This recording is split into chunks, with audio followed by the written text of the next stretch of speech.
Cuaca buruk yang melanda wilayah perairan Maluku beberapa hari terakhirnya berdampak pada harga jual ikan. Pantauan tribunambon.com di Pasar Mardika, Kecamatan Sirimau, Kota Ambon, Sabtu 20 April 2024, harga ikan mengalami kenaikan harga. Rata ikan dijual seharga Rp20.000 per tumpuk dengan jumlah ikan yang bervariasi tergantung jenisnya.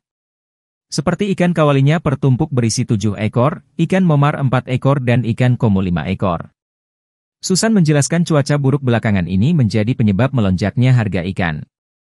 Lanjutnya diungkapkan bahwa, ikan-ikan ini dibeli dari nelayan dengan harga berkisar antara Rp650.000 hingga Rp850.000 per bakul.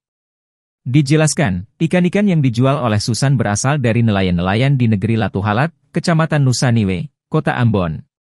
Harga ikan kawalinya tadi 8,5, momar 7,5, komo 6,5, cakalang 700. Kalau kawalinya biasanya tandem 7,20, 9,50. Kalau momar 9,50, 4,20.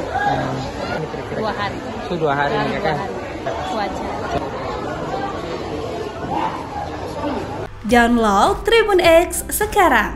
Menghadirkan lokal menjadi Indonesia.